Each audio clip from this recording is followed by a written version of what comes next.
Hello বন্ধুরা, তোমরা কেমন আছো? আর দেখো, সকাল সকাল স্নান পুজো সেরে, আর তোমাদের তো আগেই বলেছি আজকে আমার শাশুড়ি মায়ের মৃত্যুদিন।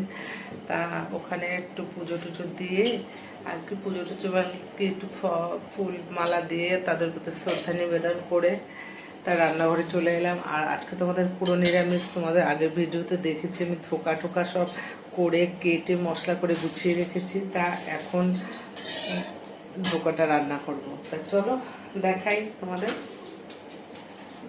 আর তার আগে চলো শাশুড়ি মায়ের ওই জায়গার ফটোর ওখানটা দেখে আনি তোমাদের। তাই এই যে দেখো, আমার শাশুড়ি মা আর শ্বশুর মশাইকে একটু ফল মিষ্টি দিয়ে পুজো দিলাম।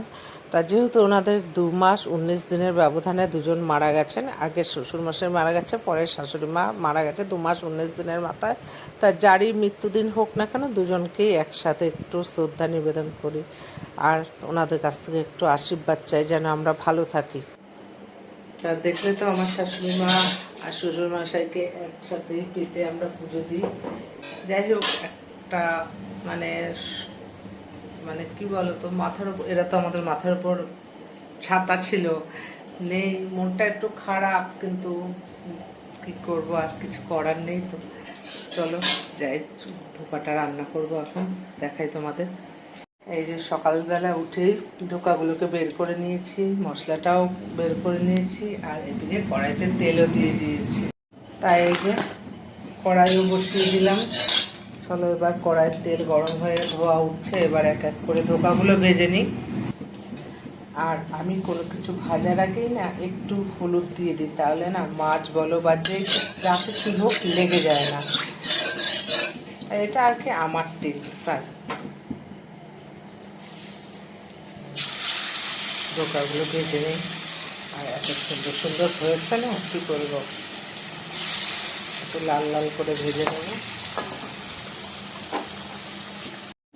দেখো এক এক করে সমস্ত ধোকাগুলো ভেজে নিলাম, আর অল্প একটু আছে, ভেজে নিই। দেখো আমার সমস্ত ধোকা ভাজা কমপ্লিট। আর এই যে ধোকারি এগুলো রয়েছে, এগুলো আর কি করবো, তাই জিরে, সাদা জিরে আর তেজপাতা আমি ফোড়ন দিয়ে দিলাম।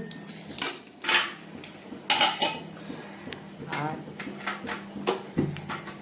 এবার কিছুটা চিনি দিয়ে দিই। এই রসা টসা করতে গেলে না আমি কিছুটা চিনি ফোড়ন দিই, তাহলে না কালারটা বেশ সুন্দর হয়।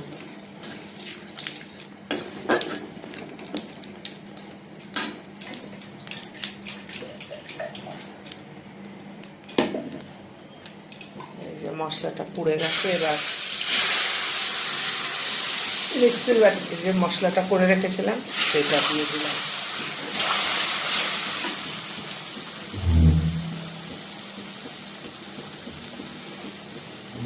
হলুদ দিয়ে দিই,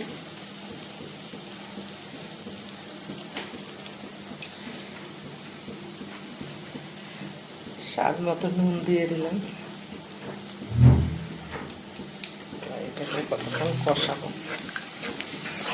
মানে কাজু বাদাম পড়েছে, এটা লেগে যাওয়ার ভয় থাকে, তাই একটু কতক্ষণ কষাবো।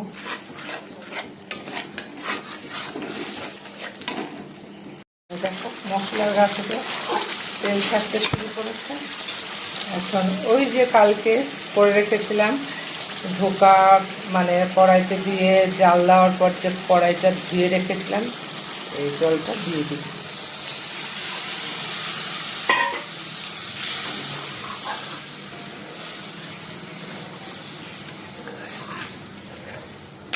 নুন মিষ্টিটা দেখে নেব।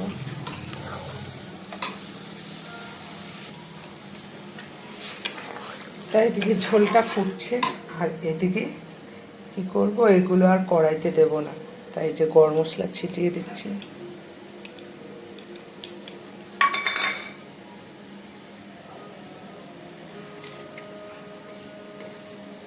আর এই যে ঘি দিয়ে দিচ্ছি।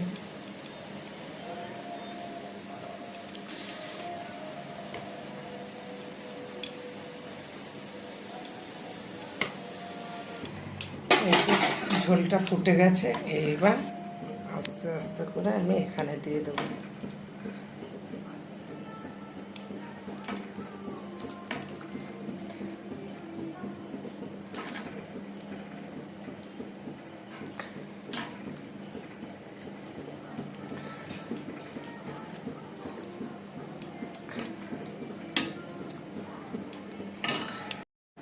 এই যে দেখো ধোকার ডালনাটা রেডি।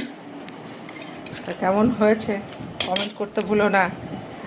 আর এবার চলো হাজব্যান্ডের খাবার বেড়ে দিই।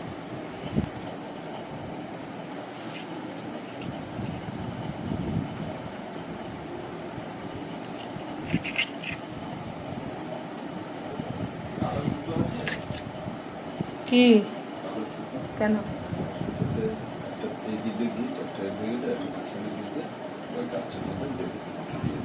কেন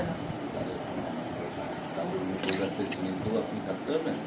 ঠিক আছে, ওটা শুধু ধরবেন গাছে দেওয়া, ওটা ঘুরে ঘুরে কাটতে হবে। ঠিক আছে, তাহলে দিয়ে শুরু করবেন। তা বন্ধুরা, এই যে ধোকাটা রান্না করলাম। তা আমি আমার প্রসেসটা দেখালাম। তা তোমরাও নিশ্চয়ই ধোকা বানাও। তো তোমরা কিভাবে বানাও একটু কমেন্ট করো। আর আমার ধোকা রান্নাটা কেমন হয়েছে সেটাও কমেন্ট করো। ভালো থেকো, সুস্থ থেকো, পাশে থেকো। টাটা।